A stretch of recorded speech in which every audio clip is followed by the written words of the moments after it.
Order. Questions to the Prime Minister. Mike Amesbury. Question number 1, Mr. Speaker. The Prime Minister. Thank you. Thank you, Mr. Speaker.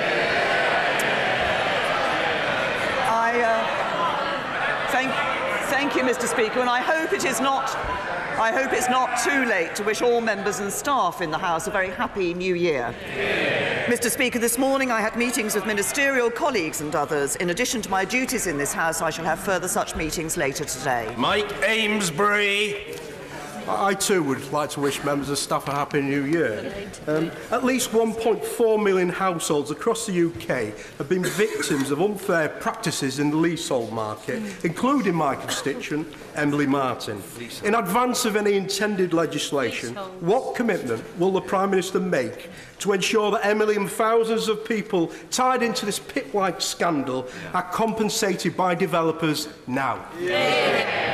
Can I say to the honourable gentleman that we are concerned when we hear of unfair practices taking place. I'm sure that the Housing Secretary would be happy to hear of the particular case as an example of this. We are looking to see what action the government can take to ensure that people are secure in their homes and that they are not subject to practices that they should not be subject to. James Cleverly.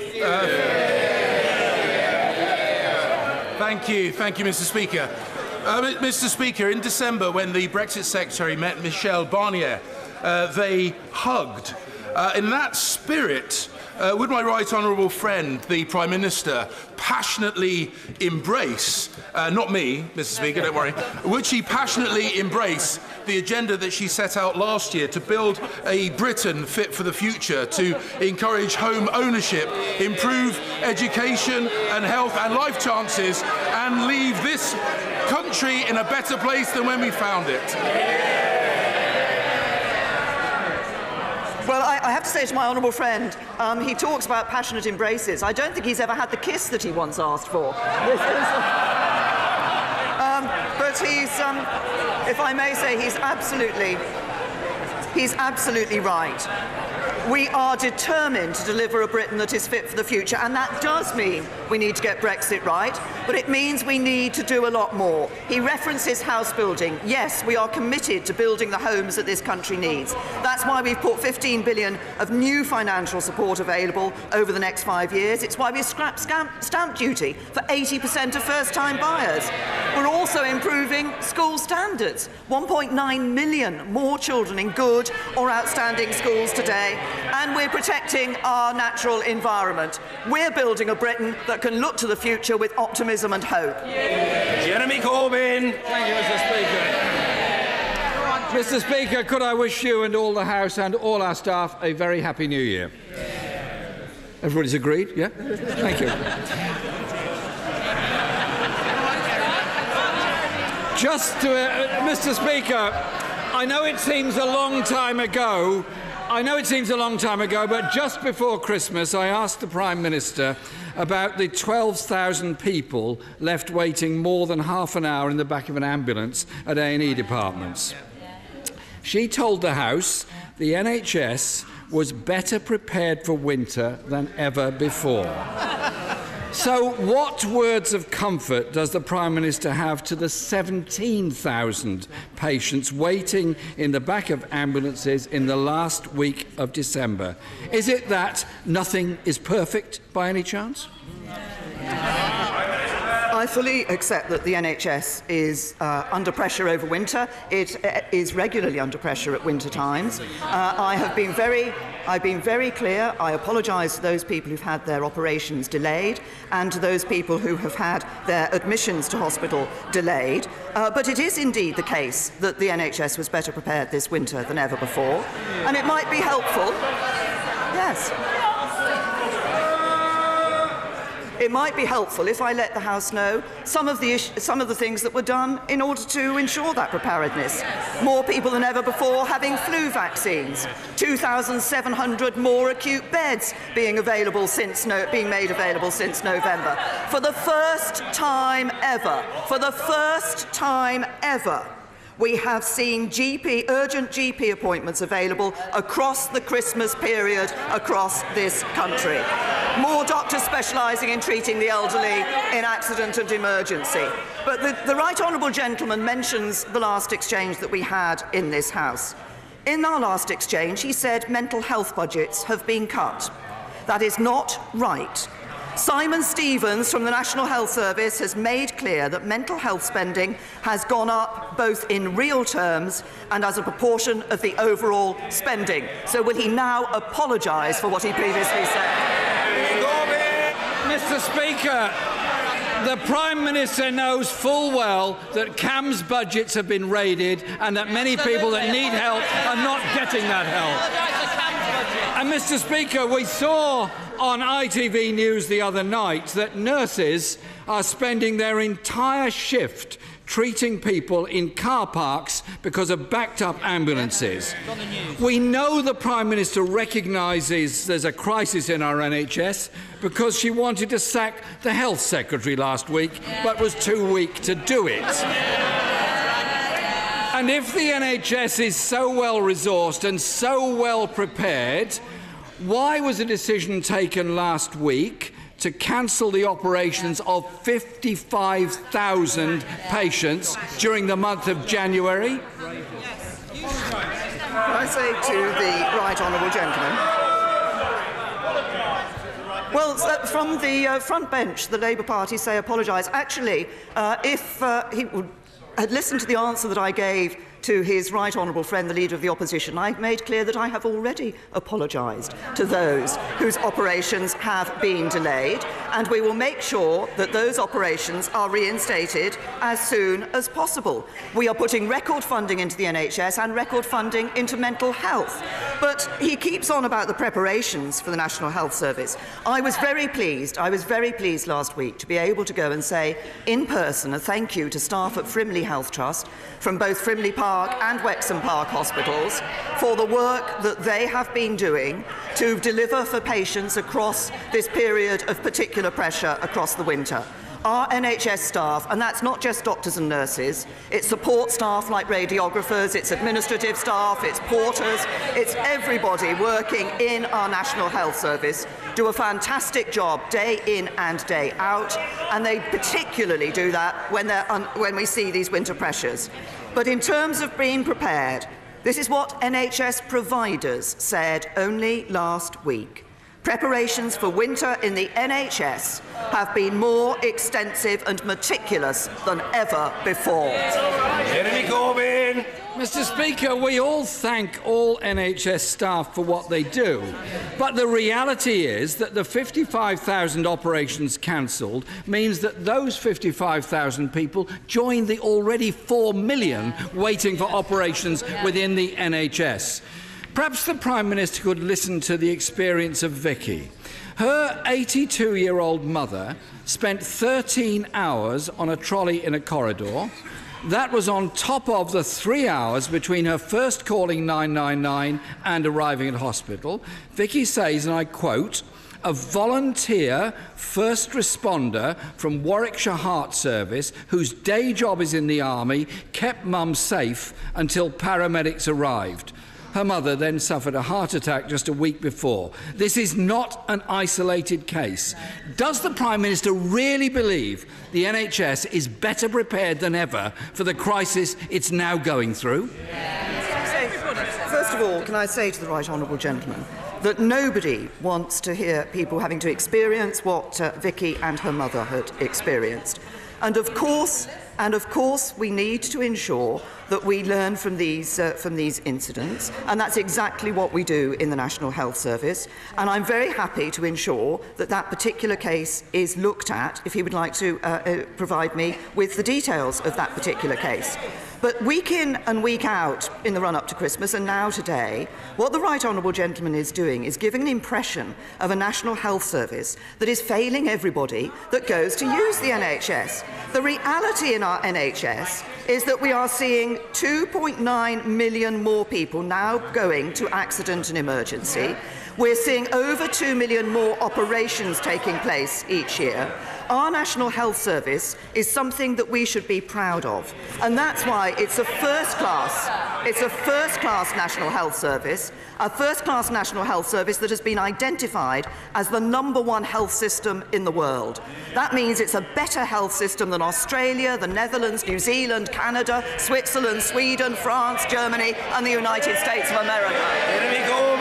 Mr. Speaker, we're all on this side of the House very proud of the principle of the National Health Service, healthcare as a human right. But the reality is that in the past year, 565,000 people have spent time on trolleys when they should be treated. The number of elderly people being rushed into A&E from care homes has risen by 62% since the Tories took power. Care Quality Commission figures suggest that nearly a quarter of homes need improvement. Not only is this robbing older people of their dignity, but it's putting pressure on A&Es and on ambulance services. So why, instead of dealing with the social care crisis, has the Prime Minister rewarded the Health Secretary with a promotion and a new job title? Can I say to the right honourable gentleman that I think there are many voices across this House, including those from his own party, who have been encouraging me to ensure that we see better integration between health and social care. I'm pleased that we have recognised this by making the Department of Health the Department for Health and Social Care, and that has been recognised by Age UK, who have said that this is a welcome and long overdue recognition of the interdependence of health and social care. I saw for myself last week at Frimley Park the good work that is being done by some hospitals up and down the country, working with GPs, working with care homes, working with the voluntary sector to ensure that elderly people can stay at home safely and do not need to come into hospital with all the consequences of them coming into hospital beds. That's the way forward. That's what we want to do, ensuring that we're seeing that integration of health and social care at the grassroots level. But the way the right honourable gentleman talks, you would think that the Labour Party had all the solutions for the National Health Service. If the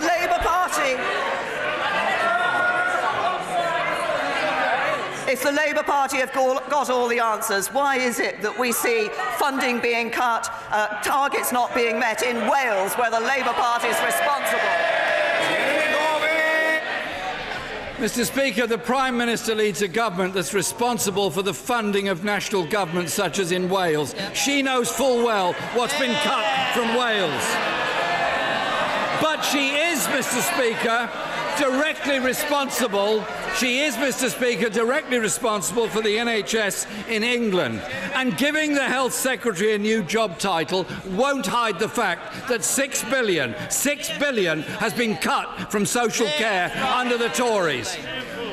Mr. Speaker, part of the problem with our NHS is that its funds are being increasingly siphoned off into private companies, including in the Health Secretary's area of Surrey. Order, Mr. Shelbrooke, calm yourself, man. You're supposed to be auditioning to become an elder statesman. But there are many more auditions to come on President Evidence. Calm yourself, it will be good for your health. Jeremy Corbyn. Speaker, even more money is being siphoned out of our NHS budgets into private health companies. Even in the Health Secretary's area of Surrey, a clinical commissioning group was forced to pay money to Virgin Care because it did not win a contract. Will the Prime Minister assure patients that in 2018 less NHS money intended for patient care will be feathering the nests of shareholders in private health companies? Honourable gentleman, first of all on Wales, this government has given more money to the Welsh Government. It is a decision of Labour in Wales to deprioritise funding for the National Health Service in Wales. And on the issue of the private sector and its role in the health service, under which government was it that private access and private use of private sector in the health service increased? No, it wasn't. No, I tell...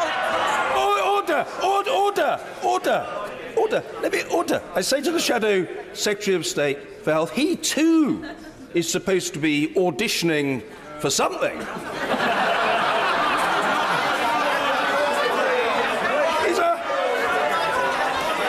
He's normally a very amiable fellow, but he's gesticulating in a very eccentric fashion. He must calm himself. It's not necessary.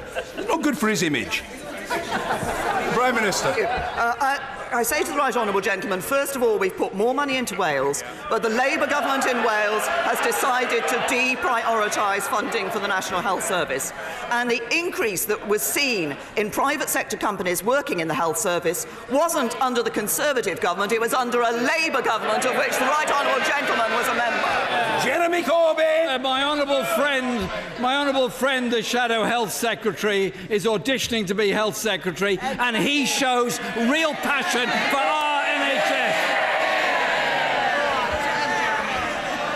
Mr. Speaker, under this government, Virgin Care got £200 million worth of contracts in the last year alone, 50% up on the year before. Mr. Speaker, the Prime Minister needs to understand that it's her policies that are pushing our NHS into crisis. Tax cuts for the super rich and big business are paid for, yes, Mr. Speaker, they're paid for by longer waiting lists, ambulance delays, staff shortages and cuts to social care. Creeping privatisation is dragging our NHS down. The Health Secretary, during his occupation of her office to keep his job, said he won't abandon the ship. Isn't that an admission that under his captaincy, the ship is indeed sinking?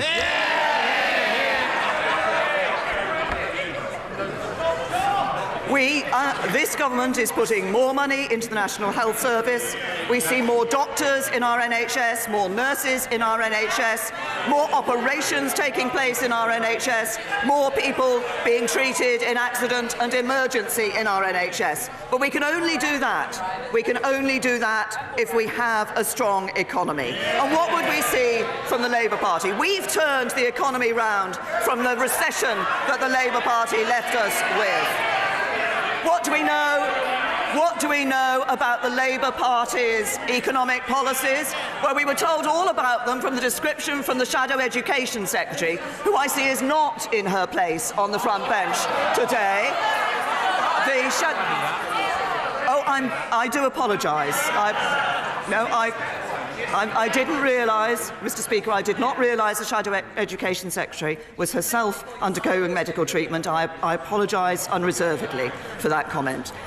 But I do have to say that she did describe the economic policies of the Labour Party in unparliamentary terms. It did include the word bust, but she did say that the Labour Party's economic policy was high risk. Now that means high risk for taxpayers, high risk for jobs, and high risk for our NHS. And that's a risk we will never let them take. David Morris! Yeah, thank you, Mr. Speaker. On to a positive note on the NHS. My NHS trust, Morecambe Bay, has turned around from being one of the worst trusts in the country, and it was safe to say that 5 years ago, to one of the best. That was because of injections of huge amounts of cash, but the staff there were amazing. They turned that hospital around. And Jackie Daniels, the chief... Order. Can I just gently invite the honourable gentleman to be sensitive to time? What we want is not a long spiel, but a short question with a question mark at the end of it. David Morris. Thank you, Mr. Speaker. Mr. Speaker, Jackie Daniels received a damehood for turning around Morecambe Bay Trust. Very positive, along with the staff. Would my honourable friend, the Prime Minister, look forward to working with her successor and carry on turning around Morecambe Bay Trust, and wish Jackie well? I'm happy to join my honourable friend in paying tribute to the work of the staff at the Morecambe Bay Trust, and particularly to wish Dame Jackie well and to recognise and pay tribute to the work that she's done in turning that trust around. It's just another example of the huge gratitude that we owe to our NHS staff who work so tirelessly on our behalf. Blackford. Thank you, Mr. Speaker. Can I wish you, all staff and all members, a good new year. Mr. Speaker, the government's EU withdrawal bill is quite simply not fit for purpose and must be changed. These are not my words, these are the words of the Honourable Member for East Renfrewshire. Does the Prime Minister agree with her colleague that we must amend Clause 11, which is nothing more than a power grab from Scotland? The honourable gentleman knows full well that we have said that we will look to improve Clause 11. Indeed, if he was in his place when my right honourable friend, the Chancellor of the Duchy of Lancaster, was answering questions earlier, he made it very clear that we continue to look to amend Clause 11. We are, however, and this is something I discussed with the First Minister before Christmas, we are looking to work with the devolved administrations to ensure that we put the right frameworks in place so that when we come to bring any amendment forward, it is in the being done in the best possible way in the interest of all concerned. I thought that had been accepted by the SNP, but we will be looking to bring forward amendments in the Lords. Ian Blackford. Mr. Speaker, that simply is not good enough. The Secretary of State for Scotland promised a powers bonanza for Scotland, and that crucially amendments would be tabled ahead of next week's debate. Yesterday, it was revealed that no amendments would be lodged. The Tories always promise Scotland everything and deliver nothing. The Prime Minister has one last chance. Will she assure the House that these amendments will be tabled ahead of next week, as promised? The SNP say they want to work with us on the frameworks, on the future frameworks, and we are doing exactly that. They say they want Clause 11 amended, and we are doing exactly that. My right honourable friend is intensifying his discussions with the Scottish Government and indeed with the Executive in Wales as part of this. We will be bringing forward amendments, but the honourable gentleman says that this is a government that never delivers for Scotland. £2 billion extra as a result of the budget, that's delivering for Scotland. Stephen Kerr. Mr. Speaker. Speaking of delivering for Scotland, the Stirling and Clackmannanshire City Region deal is a massive investment in Scotland's economy and a huge vote of confidence in Scotland by a Conservative and Unionist government. With projects like the UK Institute for Aquaculture and the National Tartan Centre, which will have UK-wide impact and global reach, will the Prime Minister confirm to me today now that the UK Government is ready to sign off the heads of agreement with the Scottish Government and the local councils so that we can get to work? I'm very happy to give that commitment to my honourable friend and to say this is another example of how this is a government that is delivering for Scotland. I know the importance of this particular deal, the Stirling and Clackmannanshire deal. It will be transformative. My honourable friend has championed this cause since he became elected. He's doing a great job for his constituents, and we're all working to get an agreement as soon as possible. Emma Hardy.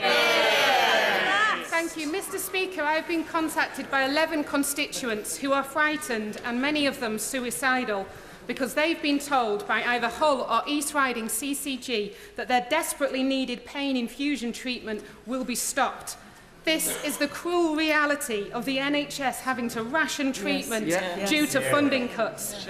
Will the Prime Minister personally intervene to ensure Hull and East Riding CCG review their decision and guarantee them the additional funding to allow them to deliver it? Can I say to the honourable lady that we are putting extra money into the National Health Service.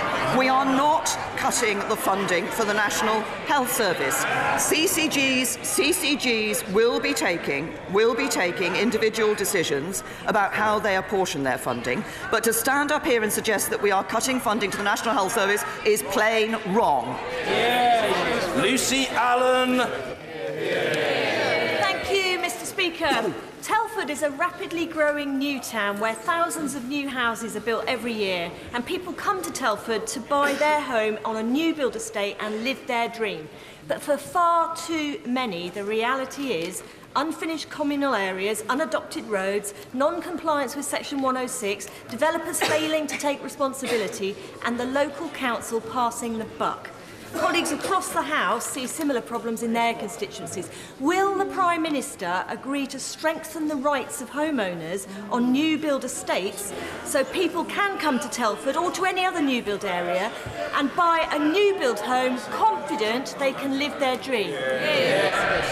Yes, well, I'm happy to say to my honourable friend that, of course, we recognise the concern that she has raised. I think this was a similar issue that the honourable member for Weaver Vale was raising in the first question that he asked. I understand, by the way, it's Telford's 50th anniversary, so I congratulate Telford on its 50th anniversary. We are committed to legislating in relation to the unfair practice that she's identified, because it's only fair that freeholders should have the same rights as leaseholders to challenge the reasonableness of the service charges that they're being submitted to. Pete Wishart. On a scale between 1 to 10, how does the Prime Minister think her Brexit is going, with 10 being all going perfectly, we know what we want to achieve and we know how to get it, and 1 being chaotic cluelessness? I know what I'd give the Prime Minister. What would she give herself? Can I say to the honourable gentleman that I think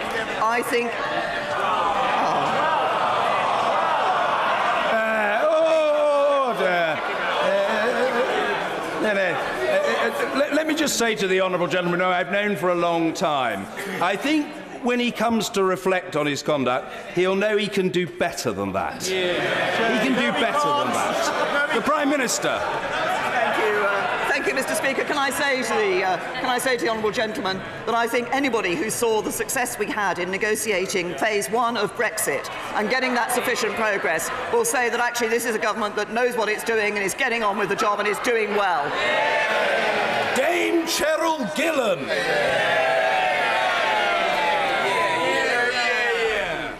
Environmentalists across the UK were absolutely delighted with the announcement of cooperation with the Woodland Trust to develop the new Northern Forest. But will the Prime Minister give assurances that plans to create new landscapes will not obscure the need to protect existing areas of outstanding natural beauty?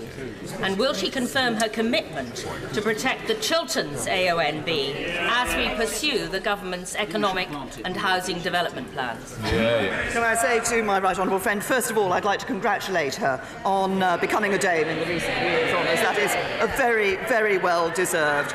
I can assure her that we are committed to maintaining the strongest protection for areas of outstanding natural beauty and other designated landscapes. And as regards the Chilterns AONB, I have to say to her I do enjoy walking in the Chilterns myself. I recognise the value of that particular environment, and we are committed to protecting AONBs. Thelma Walker. Thank you, Mr. Speaker.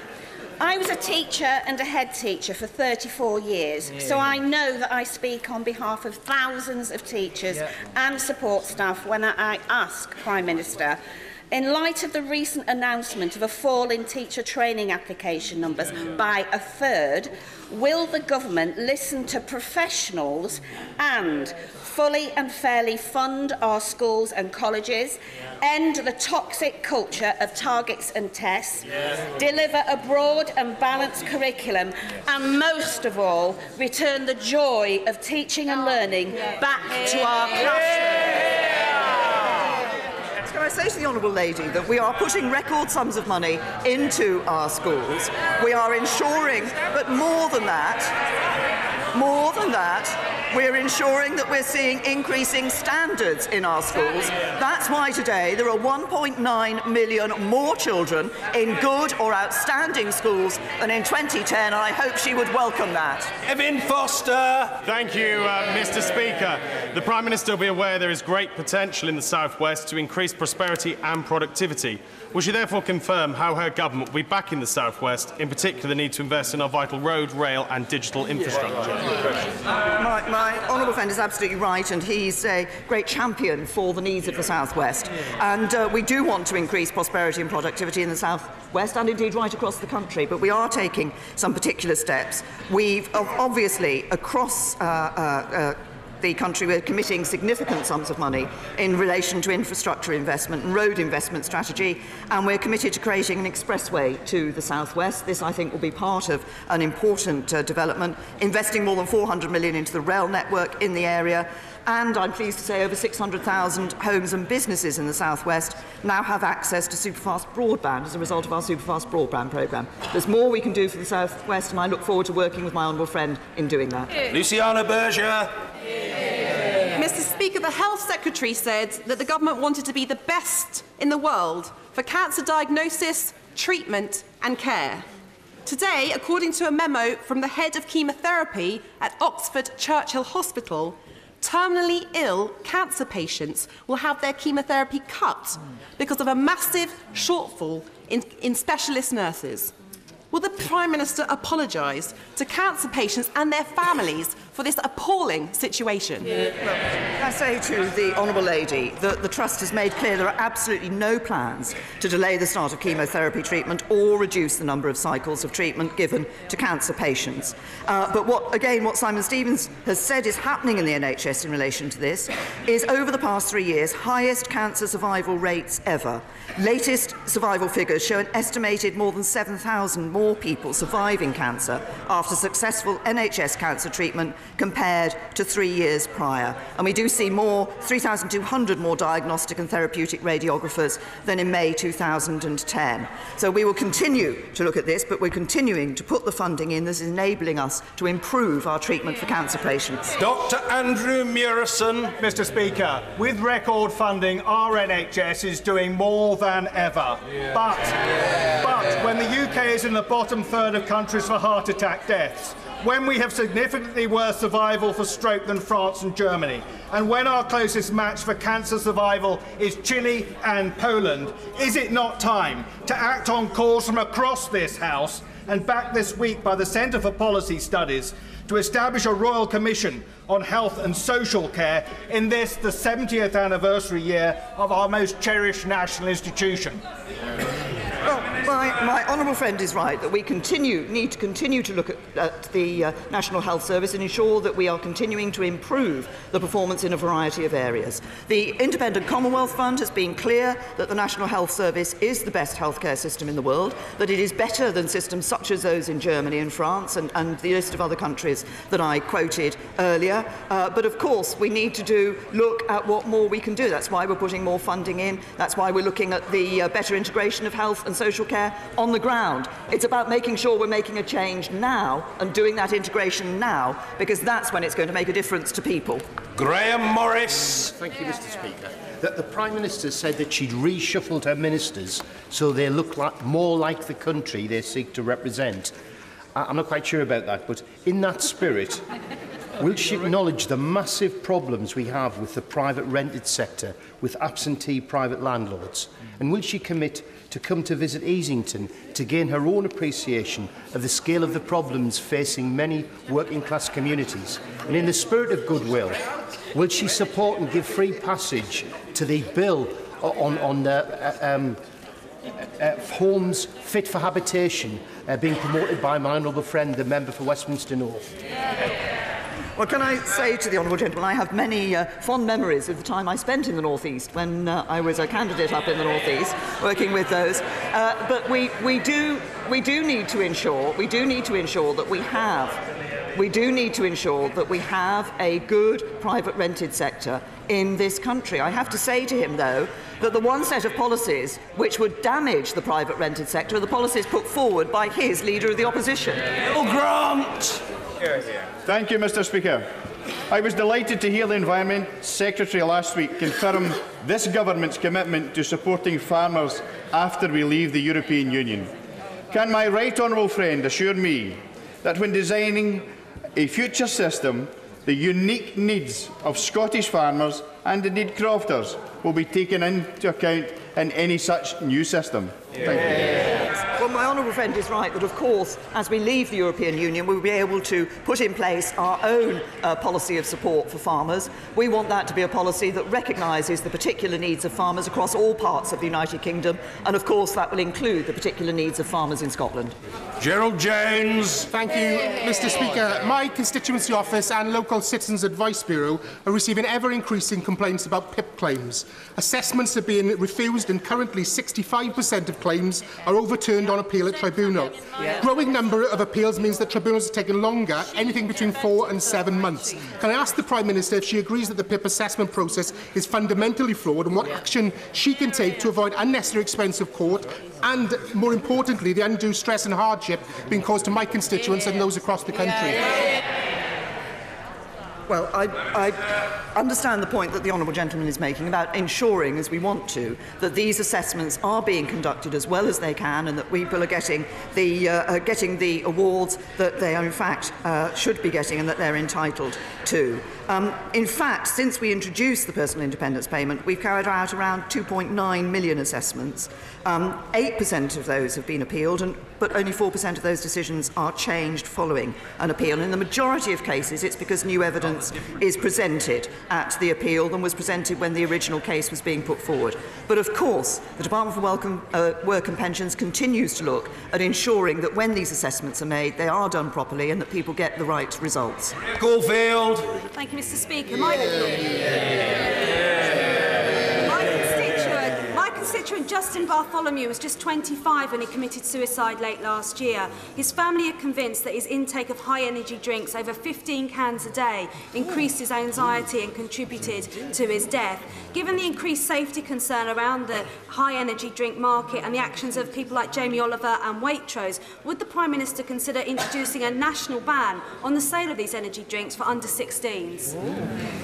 My honourable friend has raised a tragic case, and I know that the thoughts and sympathies of the whole House will be with the family and friends of Justin Bartholomew.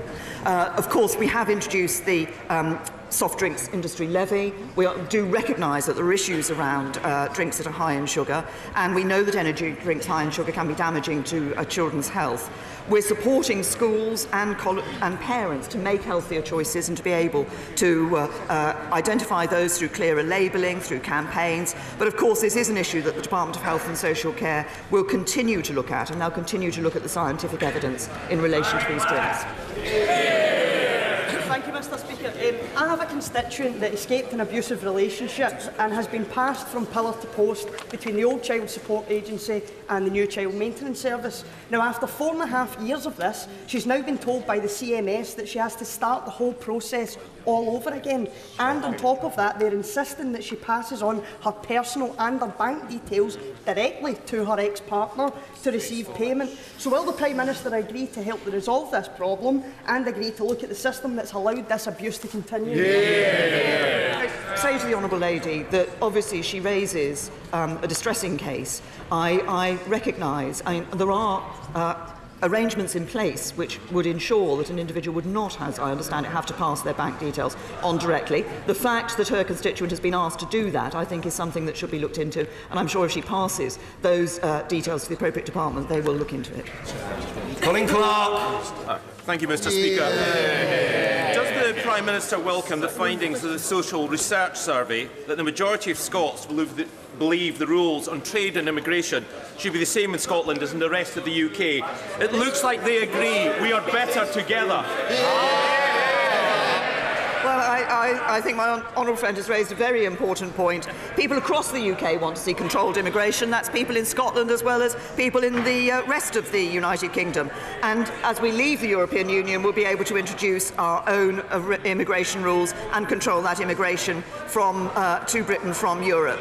The only point of differentiation is, of course, we do have a Scotland-only shortage occupation list to recognise the particular labour market needs in Scotland. But for the most part, that has actually matched the UK-wide shortage occupation list. And I think that shows this is an issue for the whole of the UK, and we need the same policy approach. Mr. Speaker, in a March 2005 interview, the Prime Minister said, "Not getting things done and seeing people's lives hurt by government bureaucracy makes her depressed." In light of this comment, can the Prime Minister tell me whether she considers it reasonable and acceptable for the DVLA to withhold my constituent, Mr Coleman's licence for over 18 months, despite evidence showing he was fit and able to drive, as she has not responded to my letter of the 5th of December? Well, first of all, I will ensure that the Honourable Lady receives a response to the letter that she has sent me. Obviously, she's raised a particular case in this House. I will need to look at the details of that case, and I will respond to her letter. Simon Clark. Mr. Speaker, last week Cleveland Potash announced 230 job losses at Bolby Mine in my constituency. This is devastating for Loftus and the wider East Cleveland community, where the mine is by far and away the largest employer. Tees Valley Mayor Ben Houchin the Honourable Member for Redcar and myself are all agreed it will be incredibly helpful if some of the funds remaining from the 2015 SSI rescue package could be repurposed to support people leaving Bolby. Will the Prime Minister agree to look into this with the Business Secretary? And will she commit that government agencies will do everything they can to support people affected by this dreadful news? Well, obviously, my honourable friend is right to raise this case. It's obviously a worrying time for the workers that are affected by the announcement from Cleveland Potash. And I can say to him that we will be helping people to find other work and supporting those affected through the DWP's Rapid Response Service. We will also coordinate with the Tees Valley Combined Authority to ensure that we're working together to get the best possible support available to make that sure that support is aligned. But the Department for Business, Energy and Industrial Strategy will look at the situation and will look at the specific issue that he has raised. Paul McDonough. Thank you, Mr. Speaker. Ava's been a foster carer for years. When her privately rented home failed the electrical certificate needed to continue fostering, her landlord evicted her because he didn't want to do the repairs. So now Ava and the kids are living in council temporary accommodation in a converted warehouse in the middle of a working industrial estate in Mitcham. And the same council who placed her there are going to withdraw her right to foster because her accommodation isn't good enough. Can the Prime Minister tell Ava, kids in care who need foster carers, and the overworked British taxpayer how this makes sense? Yes. I have to say, as the Honourable Lady has set it out, it doesn't appear to make sense that we will be, as a result of what has happened, losing somebody who has been a foster carer. And I'd like to pay tribute to the work that her constituent has done in foster caring. We owe a tremendous debt of gratitude to those who care for people as foster parents. And I'm sure that as she's raised this in the House, I'm sure the local council will want to look at this again. Finally, Richard Grosvenor Plunkett Ernley Earl Drax. Thank you very much, Mr. Speaker. While most of us were celebrating over New Year's Eve, Mr. Speaker, the crews of the pool-based tug Kingston and the Swanage and Weymouth lifeboats were battling mountainous seas and 70-mile-an-hour winds off the coast of Dorset to prevent a cargo ship from being blown onto the rocks. Thanks to the skill of the tug's crew, and the tow was fixed and a disaster prevented. Will my right honourable friend join me in praising the professionalism, courage, determination of all those involved, not least the volunteers of the RNLI? I'm very happy to do that, to praise all those who are involved in averting a disaster, both the tug crew and those involved in the RNLI. Indeed, I'd like to go further. Those volunteers in the RNLI do a fantastic job around our coastlines day in and day out, and we owe them a huge debt of gratitude. Thank you.